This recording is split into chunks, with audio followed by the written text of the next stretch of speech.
নমস্কাৰ বন্ধু বান্ধৱীসকল জ্ঞানৰ পৰিধি ইউটিউব চেনেললৈ আপোনালোকক স্বাগতম জনাইছো মই প্ৰণৱ খতিয়ৰা আমি আলোচনা কৰি আছিলো মক টেষ্ট সিৰিজ অৰ্থাৎ আসাম জিকেৰ মক টেষ্টসমূহ আৰু এইসমূহ আগন্তুক এডিআই 2.0 টেটকাম ৰিক্ৰুটমেণ্ট আসাম পুলিচৰ কাৰণে খুব গুৰুত্বপূৰ্ণ আৰু আজি ইয়াৰ মক টেষ্ট সিৰিজৰ পাৰ্ট 3 ভিডিঅ'টো লৈ আহিছো য'ত আমি খুব গুৰুত্বপূৰ্ণ আসাম জিকেৰ প্ৰশ্নসমূহ আলোচনা কৰিম আৰু তাৰ লগতে অপচন ৰিলেটেড ডাটাসমূহ আমি আলোচনা কৰিম আৰু যিসকল বন্ধু বান্ধৱী পোন প্ৰথমবাৰৰ বাবে আমাৰ চেনেলৰ লগত জড়িত আছে বা পোন প্ৰথমবাৰৰ বাবে আমাৰ চেনেলটো চাই আছে অনুগ্ৰহ কৰি আমাৰ চেনেলটো সাবস্ক্ৰাইব কৰিব আৰু লগতে কাষত থকা বেল আইকনটো প্ৰেছ কৰি ৰাখিব কাৰণ আমি দিয়া ভিডিঅ'সমূহৰ নটিফিকেশ্যন আপোনালোকে পোন প্ৰথমতে পাব পাৰে আৰু ভিডিঅ'সমূহ মিছ নকৰাকৈ চাব পাৰে আৰু লগতে আপোনালোকৰ অন্যান্য বন্ধুবৰ্গলৈ ভিডিঅ'সমূহ শ্বেয়াৰ কৰিব কাৰণ নলেজ যিমানেই শ্বেয়াৰ কৰা যায় সিমানেই দৃঢ় হৈ পৰে বিকজ শ্বেয়াৰিং ইজ কেয়াৰিং তো বন্ধু বান্ধৱীসকল দেৰি নকৰাকৈ আজিৰ ভিডিঅ'টো আমি আৰম্ভ কৰোঁ বোলো প্ৰথম প্ৰশ্নটো হৈছে সাহিত্য অকাডেমি বঁটা লাভ কৰা প্ৰথম অসমীয়া কবিতা পুথি কোনখন আৰু অপশ্যনসমূহ দিয়া আছে এ অন্তৰীপ অপশ্যন বিত দিয়া আছে ইয়াৰুইংগম অপশ্যন চিত দিয়া আছে বনফুল আৰু অপশ্যন ডিত দিয়া আছে মামৰে ধৰা তৰোৱাল আৰু ইয়াৰ শুদ্ধ উত্তৰটো হ'ব অপশ্যন চি বনফুল আৰু বনফুল এই কবিতা পুথিখন কাৰ আছিল আমি জানো যতীন্দ্ৰনাথ দুৱৰাদেৱৰ নহয়নে আৰু ইয়াৰ বিষয়ে আমি আলোচনা কৰিম আৰু এইখন হৈছে প্ৰথম অসমীয়া কবিতা পুথি যিয়ে সাহিত্য অকাডেমি বঁটা লাভ কৰিবলৈ সক্ষম হৈ পৰিছিল মনত ৰাখিব আৰু ইয়াৰ পিছত আমি দেখা পাইছো অপশ্যন এ আছে অন্তৰীপ আৰু অন্তৰীপ উপন্যাসখন কাৰ সেইটো আমি জানো ভৱেন্দ্ৰনাথ শইকীয়া আৰু ভৱেন্দ্ৰনাথ শইকীয়াৰ দ্বাৰা ৰচিত এইখন হৈছে প্ৰথমখন তেওঁৰ উপন্যাস অন্তৰীপ ইয়াৰ পিছত আমি দেখা পাইছো অপশ্যন বিত ইয়াৰুইংগম আৰু ইয়াৰুইংগমৰ লেখকক আমি চিনি পাওঁ তেওঁ হৈছে বীৰেন্দ্ৰ কুমাৰ ভট্টাচাৰ্য আৰু বীৰেন্দ্ৰ কুমাৰ ভট্টাচাৰ্য বিশেষভাৱে আমি জানো নহয়নে তেওঁ প্ৰথম জ্ঞানপীঠ বঁটা লাভ কৰিবলৈ সক্ষম হৈ পৰিছিল প্ৰথম অসমীয়া যিয়ে জ্ঞানপীঠ বঁটা লাভ কৰিছিল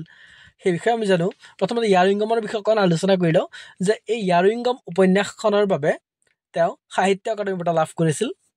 1961 চনত 1961 চনত ইয়াৰুইংগম উপন্যাসখনৰ বাবে তেওঁ সাহিত্য অকাডেমি বঁটা লাভ কৰিছিল আৰু এই উপন্যাসখনৰ পটভূমি বা কাহিনী যদি আমি চাওঁ তেতিয়া দেখা পাম যে ইয়াৰ কাহিনীটো আছিল দ্বিতীয় বিশ্বযুদ্ধ অৰ্থাৎ ছেকেণ্ড ৱৰ্ল্ড ৱাৰ আৰু ভাৰতৰ স্বাধীনতা লাভৰ কাল চোৱাৰ আগে পিছে টাংখুল নগা সমাজলৈ বিভিন্ন ঘাত প্ৰতিঘাতৰ কাহিনী অহা নগা সমাজলৈ যিবিলাক ঘাত প্ৰতিঘাত আহিছিল তাৰ কাহিনী এই উপন্যাসখনত বৰ্ণিত হৈছে আৰু এই উপন্যাসখন প্ৰথম প্ৰকাশ হৈছিল 1960 চনত আৰু তাৰ এবছৰৰ পিছত অৰ্থাৎ 1961 চনত এই উপন্যাসৰ বাবে তেওঁ সাহিত্য অকাডেমি বঁটা লাভ কৰিবলৈ সক্ষম হৈ পৰিছিল আৰু বীৰেন্দ্ৰ কুমাৰ ভট্টাচাৰ্যই জ্ঞানপীঠ বঁটা লাভ কৰা উপন্যাসখনৰ নাম হৈছে মৃত্যুঞ্জয় 1979 চনত অৰ্থাৎ 1979 চনত তেওঁ জ্ঞানপীঠ বঁটা লাভ কৰে এই উপন্যাসখনৰ বাবে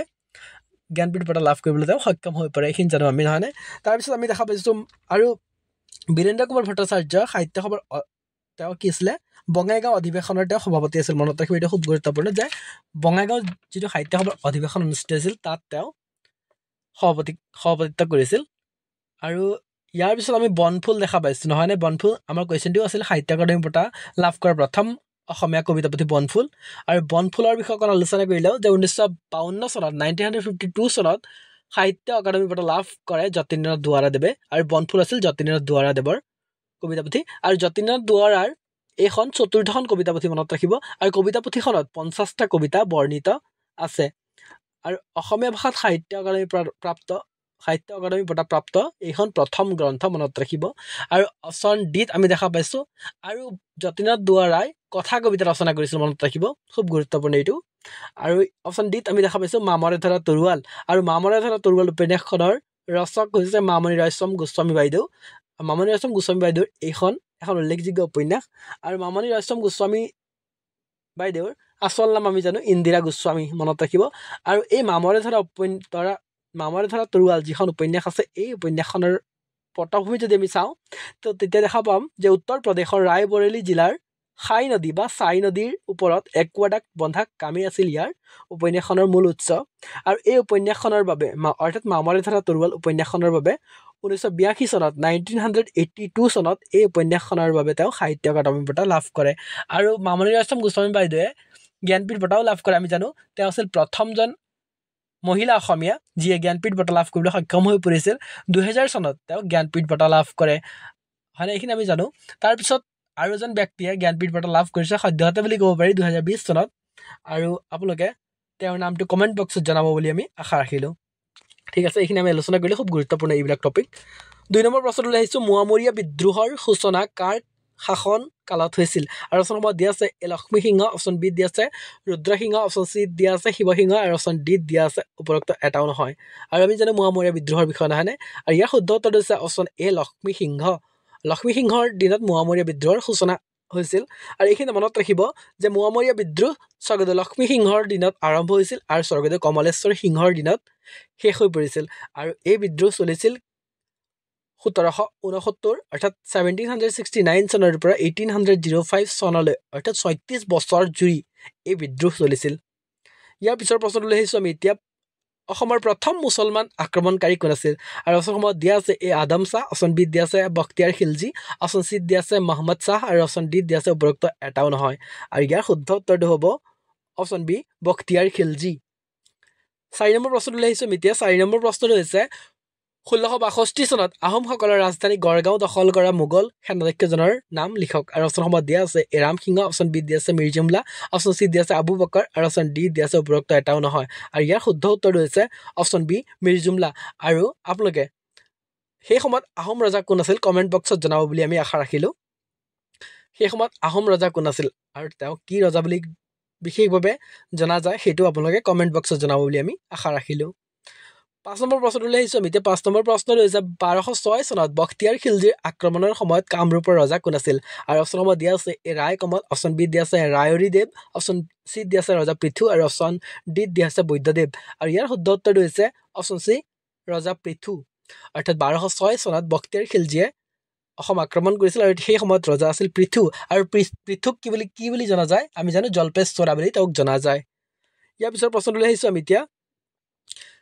দেশৰ স্বাধীনতা সংগ্ৰামৰ সৈতে জড়িত হৈ অসমত মৃত্যু বাহিনী সৃষ্টিৰ বাবে দায়ী এগৰাকী অগ্ৰণী মহিলা আছিল কোন বুলি সোধা হৈছে অপশ্যনসমূহত দিয়া আছে এ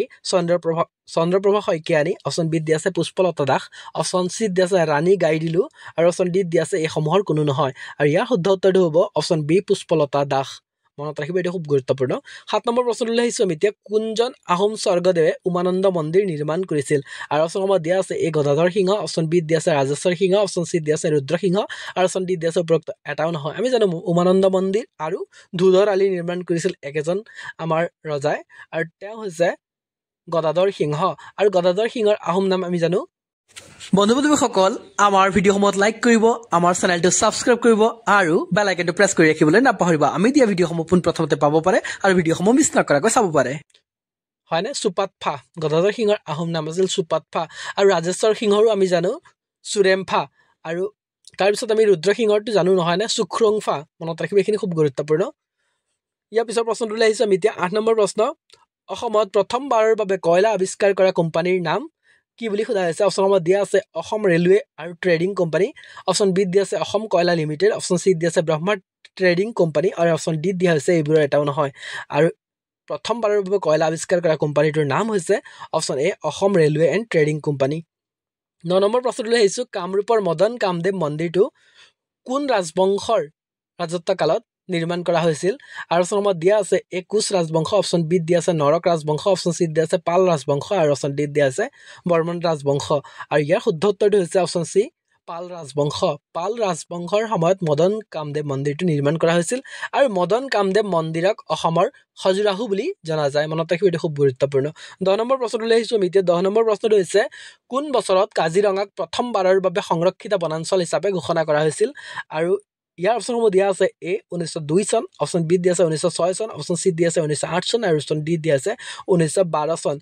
আৰু ইয়াৰ উত্তৰটো হ'ব 1908 চন অৰ্থাৎ 1908 চনত কাজিৰঙা প্ৰথমবাৰৰ বাবে সংৰক্ষিত বনাঞ্চল ৰিজাৰ্ভ ফৰেষ্ট হিচাপে ডিক্লেয়াৰ কৰা হৈছিল আৰু আমি কাজিৰঙাৰ বিষয়ে সম্পূৰ্ণভাৱে জানো নহয়নে কাজিৰঙা ৰাষ্ট্ৰীয় উদ্যান এশিঙীয়া গঁড়ৰ বাবে বিখ্যাত আৰু এই ৰাষ্ট্ৰীয় উদ্যানখনৰ যদি আমি বৰ্ডাৰটো চাওঁ তেতিয়া আমি দেখা পাম বিশেষকৈ নগাঁও আৰু গোলাঘাট জিলাত আছে লগতে শোণিতপুৰ আৰু বিশ্বনাথ জিলাতো এই ৰাষ্ট্ৰীয় উদ্যানৰ বৰ্ডাৰ আছে আৰু এই কাজিৰঙা ৰাষ্ট্ৰীয় উদ্যানতে মনত ৰাখিব সংৰক্ষিত বনাঞ্চলসমূহৰ ভিতৰত সৰ্বাধিক ঘনত্বৰে ঢেকীয়াপতীয়া বাঘৰ বসতি আছে ঠিক আছে গুৰুত্বপূৰ্ণ ডেনচিটিটো বেছি ইয়াত তাৰপিছত আমি চাম যে 2006 চনত কাজিৰঙাক বাঘ সংৰক্ষণ ক্ষেত্ৰ হিচাপে স্বীকৃতি দিয়া হৈছিল মনত ৰাখিব এইটো খুব গুৰুত্বপূৰ্ণ টাইগাৰ প্ৰজেক্ট তো ইয়াৰ পিছত আমি চাব লাগিব আমি কাজিৰঙা ৰাষ্ট্ৰীয় উদ্যানৰ বিষয়ে আমি জানো নহয়নে ইয়াৰ মাটিকালিও জানো 430 স্কুৱেৰ কিলোমিটাৰ কিন্তু যিবিলাক ইয়াৰ পৰা আহিব পাৰে কুৱেশ্যনসমূহ সেইসমূহ আমি আলোচনা কৰিবলৈ চেষ্টা কৰি আছোঁ কাজিৰঙা ৰাষ্ট্ৰীয় উদ্যান হৈছে হাতী অৰ্থাৎ এছিয়ান এলিফেণ্ট বনৰীয়া মহ ৱাইল্ড এছিয়াটিক ৱাটাৰ বাফেলো আৰু দল হৰিণা স্বাম্প ডিয়েৰৰ এক বৃহৎ প্ৰজনন ক্ষেত্ৰ এইটো আমাৰ কাজিৰঙা ৰাষ্ট্ৰীয় উদ্যান তাৰপিছত আমি চাম আৰু মনত ৰাখিব লাগিব যে আন্তঃৰাষ্ট্ৰীয় পক্ষী জীৱন বাৰ্ড লাইফ ইণ্টাৰনেশ্যনেল সংস্থাই কাজিৰঙাক পক্ষীকুল সংৰক্ষণৰ বাবে ইম্পৰ্টেণ্ট বাৰ্ড এৰিয়া অৰ্থাৎ গুৰুত্বপূৰ্ণ পক্ষী ক্ষেত্ৰ হিচাপে স্বীকৃতি দিছে এইটো খুব গুৰুত্বপূৰ্ণ যে ইম্পৰ্টেণ্ট বাৰ্ড এৰিয়া হিচাপে স্বীকৃতি দিছে বাৰ্ড লাইফ ইণ্টাৰনেশ্যনেল সংস্থাই তাৰপিছত আমি চাম কাজিৰঙা ৰাষ্ট্ৰীয় উদ্যানৰ মাটিকালি আমি জানো 430 স্কুৱেৰ কিলোমিটাৰ তাৰপিছত আৰু চাব লাগিব যে এই ৰাষ্ট্ৰীয় উদ্যানক কেতিয়া স্বীকৃতি প্ৰদান কৰা হৈছিল সেইটো আমি খুব গুৰুত্বপূৰ্ণ জানিবই লাগিব যে 1974 চনত অৰ্থাৎ 1974 চনৰ 11 ফেব্ৰুৱাৰী তাৰিখে কেন্দ্ৰীয় চৰকাৰে কাজিৰঙাক ৰাষ্ট্ৰীয় উদ্যানৰ স্বীকৃতি প্ৰদান কৰিছিল আৰু মনত ৰাখিব লাগিব যে 1985 চনত অৰ্থাৎ 1985 চনত ইউনেস্কোৰ ৱৰ্ল্ড হেৰিটেজ ছাইট হিচাপে অন্তৰ্ভুক্ত কৰা হৈছিল কাজিৰঙা ৰাষ্ট্ৰীয় উদ্যানক এইখিনি খুব গুৰুত্বপূৰ্ণ যিখিনি আমি আলোচনা কৰি আছোঁ এতিয়া 11 নম্বৰ প্ৰশ্নটোলৈ আহিছোঁ আমি এতিয়া 11 নম্বৰ প্ৰশ্নটো হৈছে তলৰ কোনখন চহৰত বীৰ টিকেন্দ্ৰজিৎ আন্তঃৰাষ্ট্ৰীয় বিমানবন্দৰ পৰে বা পাম আমি আৰু অপশ্যনসমূহ দিয়া আছে এ নাগালেণ্ডৰ ডিমাপুৰ অপশ্যন বিত দিয়া আছে মণিপুৰৰ ইম্ফল অপশ্যন চিত দিয়া আছে অৰুণাচল প্ৰদেশৰ ইটানগৰ আৰু অপশ্যন ডিত দিয়া আছে ছিকিমৰ পাকয়ং আৰু মনত ৰাখিব লাগিব এইটো খুব গুৰুত্বপূৰ্ণ আৰু ইয়াৰ উত্তৰটো হৈছে মণিপুৰৰ ইম্ফল চহৰত বীৰ টিকেন্দ্ৰজিৎ আন্তঃৰাষ্ট্ৰীয় বিমানবন্দৰ ইণ্টাৰনেশ্যনেল এয়াৰপৰ্ট আছে 12 নম্বৰ প্ৰশ্নটোলৈ আহিছোঁ আমি এতিয়া অসমীয়া ভ্ৰাম্যমান থিয়েটাৰৰ জনক হ'ল ডেছ বুলি সোধা হৈছে অপশ্যনসমূহ দিয়া আছে এ ফণী শৰ্মা অপশ্যন বিত দিয়া আছে ৰতন লহকৰ অপশ্যন চিত দিয়া আছে অচ্যুত লহকৰ আৰু অপশ্যন ডিত দিয়া আছে কৃষ্ণ ৰায় আৰু ইয়াৰ শুদ্ধ উত্তৰটো আমি সকলোৱে জানো তেওঁ হৈছে অচ্যুত লহকৰক অসমীয়া ভ্ৰাম্যমান থিয়েটাৰৰ জনক বুলি কোৱা হয় বা পিতৃ বুলি জনা যায় 13 নম্বৰ প্ৰশ্নটোলৈ আহিছোঁ আমি এতিয়া 13 নম্বৰ প্ৰশ্নটো হৈছে IIT গুৱাহাটীত স্থাপন কৰা প্ৰথম ছুপাৰ কম্পিউটাৰটোৰ নাম কি আৰু অপশ্যন দিয়া আছে এ পৰম ব্ৰহ্মা অপশ্যন বিত দিয়া আছে পৰম 8000 বা পৰম 8000 অপশ্যন চিত দিয়া আছে পৰম কামৰূপ আৰু অপশ্যন ডিত দিয়া আছে পৰম ঈশান আৰু ইয়াৰ শুদ্ধ উত্তৰটো হৈছে অপশ্যন ডি পৰম ঈশান IIT গুৱাহাটীত স্থাপন কৰা প্ৰথম ছুপাৰ কম্পিউটাৰটো হৈছে পৰম ঈশান মনত ৰাখিব এইটো খুব গুৰুত্বপূৰ্ণ 14 নম্বৰ প্ৰশ্নটোলৈ আহিছোঁ চুতীয়া ৰাজ্যৰ প্ৰথম ৰাজধানী কি আছিল অপশ্যনসমূহ দিয়া আছে এ স্বৰ্ণগিৰি অপশ্যন বিত দিয়া আছে মাইবং অপশ্যন চিত দিয়া আছে শদিয়া আৰু অপশ্যন ডিত দিয়া আছে যোৰহাট আৰু ইয়াৰ শুদ্ধ উত্তৰটো হ'ব অপশ্যন এ স্বৰ্ণগিৰি 15 নম্বৰ প্ৰশ্নটোলৈ আহিছোঁ এতিয়া 15 নম্বৰ প্ৰশ্নটো হৈছে প্ৰাচীন কামৰূপৰ চৰকাৰৰ সাধাৰণ ব্যৱস্থা ৰাজতন্ত্ৰ আছিল তেতিয়া আৰু নিম্নলিখিত কোনজন ৰজাই জনসাধাৰণৰ দ্বাৰা নিৰ্বাচিত হৈ এই প্ৰৱণতা ভংগ কৰিছিল আৰু ইয়াৰ অপশ্যনসমূহ দিয়া আছে এ ধৰ্মপাল অপশ্যন বিত দিয়া আছে ব্ৰহ্মপাল অপশ্যন চিত দিয়া আছে ইন্দ্ৰপাল আৰু অপশ্যন ডিত দিয়া আছে জয়পাল আৰু ইয়াৰ শুদ্ধ উত্তৰটো হ'ব অপশ্যন বি ব্ৰহ্মপাল আৰু ব্ৰহ্মপাল পাল বংশৰ প্ৰতিষ্ঠাপক আছিল মনত ৰাখিব 16 নম্বৰ প্ৰশ্নটোলৈ আহিছোঁ আমি এতিয়া 16 নম্বৰ প্ৰশ্নটো হৈছে দিহিঙীয়া ৰজাই 1531 খ্ৰীষ্টাব্দত কছাৰীসকলক পৰাস্ত কৰিছিল সেইটো খুব গুৰুত্বপূৰ্ণ ষ্টেটমেণ্ট দিয়া হৈছে আৰু এতিয়া সোধা হৈছে যে দিহিঙীয়া ৰজাৰ আহোম নাম কি আছিল আৰু অপশ্যনসমূহ দিয়া আছে এ চুচেনফা অপশ্যন বি দিয়া আছে চুহুংমুং অপশ্যন চি দিয়া আছে চুডাংফা আৰু অপশ্যন ডি দিয়া আছে চুতেউফা আৰু ইয়াৰ শুদ্ধ উত্তৰটো হৈছে অপশ্যন বি চুহুংমুঙক দিহিঙীয়া ৰজা বুলি কোৱা হয় আৰু তেওঁ দিহিঙৰ পাৰত বকতাত ৰাজধানী স্থাপন কৰিছিল সেইকাৰণে তেওঁক দিহিঙীয়া ৰজা বুলি কোৱা হয় আৰু চুহুংমুঙে বৰপাত্ৰ গোহাঁই নামৰ এটি পদবী সৃষ্টি কৰিছিল আৰু প্ৰথম বৰপাত্ৰ গোহাঁই কোন আছিল আপোনালোকে কমেণ্ট বক্সত জনাব আৰু তেওঁ আৰু দুটি পদবী সৃষ্টি কৰিছিল শদিয়া খোৱা গোহাঁই আৰু মৰঙী খোৱা গোহাঁই নামৰ দুটি পদবীও সৃষ্টি কৰিছিল আৰু প্ৰথম শদিয়া খোৱা গোহাঁই কোন আছিল আৰু প্ৰথম মৰঙী খোৱা গোহাঁই কোন আছিল আপোনালোকে কমেণ্ট বক্সত জনাব বুলি আমি আশা ৰাখিলোঁ 17 নম্বৰ প্ৰশ্নটোলৈ আহিছোঁ ডিমাচা শব্দটোৰ অৰ্থ কি আৰু অপশ্যনসমূহ দিয়া আছে এ ডাঙৰ নদীৰ সন্তান অপশ্যন বিত দিয়া আছে মহাপৰ্বতৰ পুত্ৰ অপশ্যন চিত দিয়া আছে মাতৃভূমিৰ সন্তান আৰু অপশ্যন ডিত দিয়া আছে এইবোৰৰ এটাও নহয় আৰু ইয়াৰ শুদ্ধ উত্তৰটো হৈছে অপশ্যন এ ডাঙৰ নদীৰ সন্তান অৰ্থাৎ ডিমাচা শব্দৰ অৰ্থটো হৈছে ডাঙৰ নদীৰ সন্তান ডিমাচা ভাষাত চাব লাগিব যে ডিমা শব্দৰ অৰ্থ হৈছে ডাঙৰ নদী আৰু চা মানে হৈছে সন্তান অৰ্থাৎ ডাঙৰ নৈৰ পাৰত বসবাস কৰা জাতি বা ডাঙৰ নদীৰ সন্তান বুলি কোৱা হয় 18 নম্বৰ প্ৰশ্নটোলৈ আহিছোঁ আজি একেবাৰে শেষৰে প্ৰশ্ন এইটো আপোনালোকে চাওক যে কুশানসকলে ডেছৰে নিৰ্মিত মুদ্ৰা মুকলি কৰে আৰু অপশ্যনসমূহ দিয়া আছে অপশ্যনসমূহ দিয়া নাই এতিয়া ইয়াত আপোনালোকে পইণ্টসমূহ দিয়া আছে 1 নম্বৰত দিয়া আছে সোণ অপশ্যন 2 নম্বৰত দিয়া আছে ৰূপ আৰু 3 নম্বৰত দিয়া আছে তাম আৰু এতিয়া সোধা হৈছে যে তলত দিয়া সংকেতসমূহৰ পৰা শুদ্ধ বিকল্প বাছনি কৰক আৰু অপশ্যনসমূহ দিয়া আছে কেৱল 1 এত দিয়া আছে কেৱল 1 অপশ্যন বিত দিয়া আছে কেৱল 2 অপশ্যন চিত দিয়া আছে কেৱল 1 আৰু 3 আৰু অপশ্যন ডিত দিয়া আছে এই সকলোবোৰ আপোনাক আকৌ এবাৰ চাই লওক কুৱেশ্যনটো আৰু ইয়াৰ শুদ্ধ উত্তৰটো হ'ব অপশ্যন ডি এই সকলোবোৰ অৰ্থাৎ কুশানসকলে সোণ ৰূপ তাম এই তিনিওটা ধাতুৰে নিৰ্মিত মুদ্ৰা মুকলি কৰিছিল তো মোৰ মৰমৰ সমূহ বন্ধু বান্ধৱীলৈ অশেষ ধন্যবাদ জ্ঞাপন কৰিলোঁ ভিডিঅ'টো ইমান মনোযোগেৰে সম্পূৰ্ণকৈ চালে আৰু যিসকল বন্ধু বান্ধৱী এতিয়াও আমাৰ চেনেলটো ছাবস্ক্ৰাইব কৰা অনুগ্ৰহ কৰি আমাৰ চেনেলটো ছাবস্ক্ৰাইব কৰিব বুলি আমি আশা ৰাখিলোঁ থেংক ইউ ভালদৰে থাকক ভালদৰে প্ৰিপাৰেশ্যন চলাই যাওক পুনৰবাৰ আপোনালোকলৈ ধন্যবাদ জনাইছোঁ থেংক ইউ ধন্যবাদ জয় আই অসম